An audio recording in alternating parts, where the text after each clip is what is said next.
Hello friends, and welcome back to Shelley Skyline's Spooky Edition. In today's episode, we're taking a look at the Sleepy Hollow Cemetery. We will be recreating this grand old cemetery using all the mods and assets at our disposal and unearthing some of its history along the way. Now let's dig in. In case you didn't know, Sleepy Hollow is indeed a real place based in New York State, USA. This historic village has captured imaginations since Washington Irving's classic tale, The Legend of Sleepy Hollow, written in 1820. Known for its eerie charm and haunting folklore, the village is home to Sleepy Hollow Cemetery, where legends and luminaries alike are laid to rest. Figures like Andrew Carnegie, Elizabeth Arden, and Washington Irving himself are buried here, making it a place of both literary fame and real-world history. Now, when it comes to creating this in CS2, of course, step one is grabbing a map. I found this one called Bayport, which is a bit of a monster mash of this part of the US, taking inspiration from New York, Pennsylvania, and Maine. It's perfect. Now, where to build? Sleepy Hollow is just a small town, and this little cemetery is even smaller. I guess it would make sense to build it in the dead center of town. But if you look at the map, it actually hugs along the river here, and there's also a train line running right around the bank. There's this quaint little village next door and then space for the cemetery, which is surrounded by farms and things. So with all that in mind, I think this spot here looks pretty good and allows for minimal effort on my part. I really like this map and how it's all laid out actually, so if you're in the market for a new map, I recommend checking it out. Now, just before we start building the cemetery, I do think I want to put a very small village here, and it will let me add in some of the essential utilities and the like.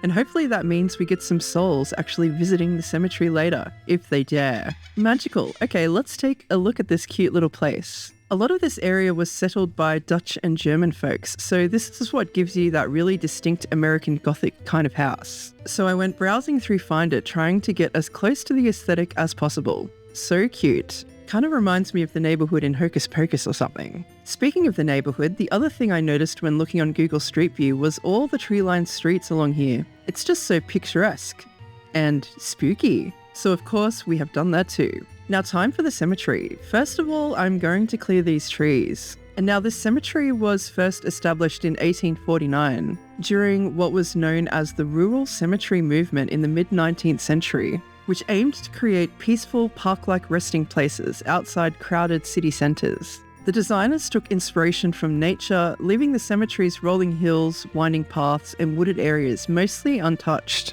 to create a serene and contemplative environment. Lovely. Now, looking at the area again, I'm just looking around for some of these more larger landmarks in the place. So we can put these in first and get our bearings a little bit. So starting down here, this is the old Dutch Reformed church built around 1685, which means this building predates the cemetery and is one of the oldest standing churches in the US. This specific church and the graveyard around it were also central to the Sleepy Hollow story by Washington Irving, serving as the haunting grounds for the famous Headless Horseman. And we've got a whole bunch of little areas full of tombstones in between and some cool old barn-looking things as well. Moving along to the entrance, the superintendent's cottage provides a base for the groundskeepers who maintain the cemetery. I guess we'll call it Sleepy Hollow Cemetery HQ. And we also have the Washington Irving Memorial Chapel, further reflecting Irving's influence over the cemetery and the community at large. We also have some elaborate gravestones and mausoleums,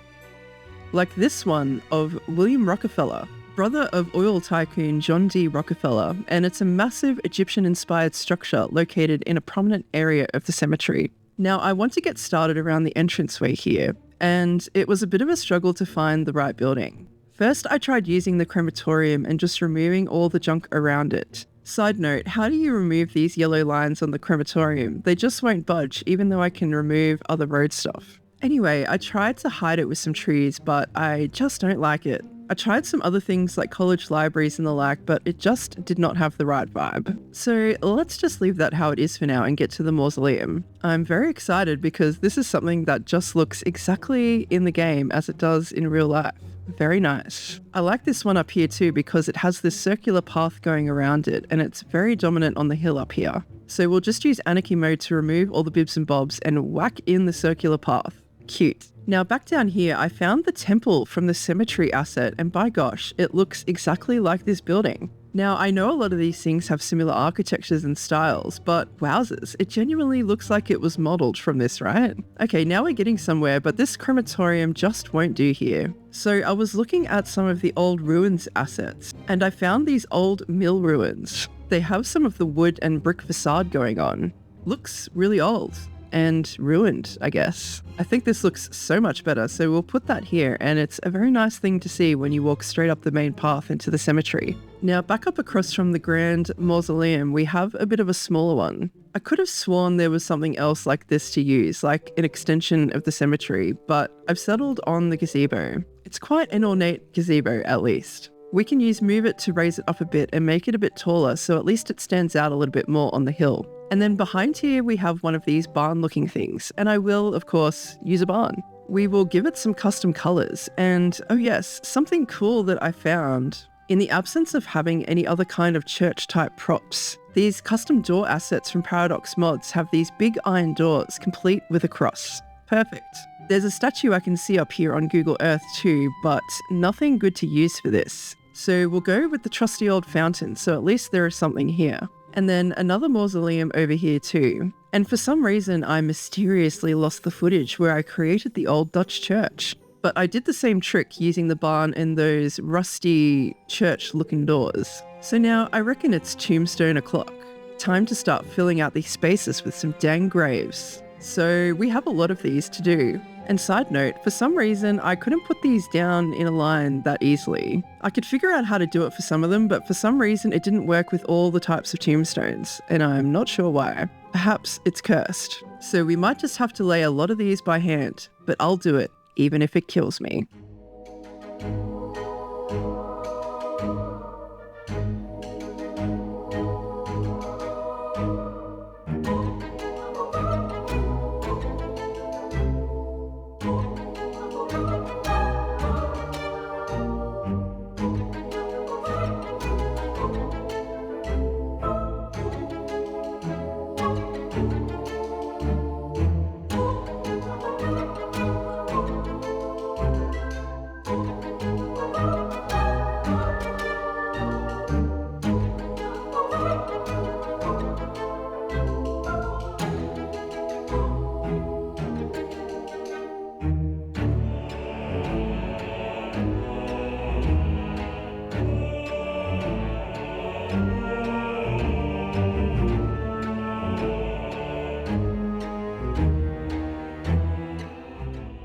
Good grief, that's a whole lot of graves. But it's looking so cool. Really coming to life, so to speak. Now I've also just added in the front gates, and sadly I couldn't find any cool stone things to use, but these will do. Now of course we have to make the gate just slightly ajar. Very spooky. And now for the final nail in the coffin, we need to go in with a bunch of stains and other types of details. And of course, some fine shrubbery. And I will leave a full list of all the decals and things I'm using down in the description box.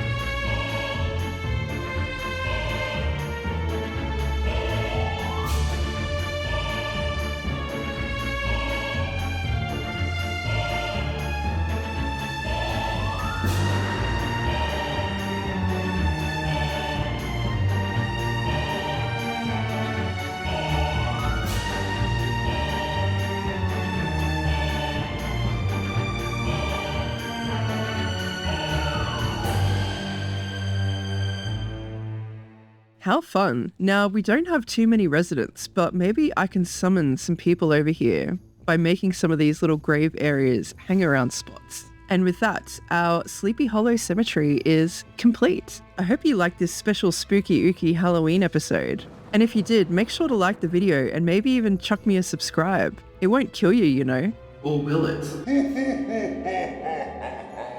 But for now, I'll catch you in the next one. Okay, thanks, bye.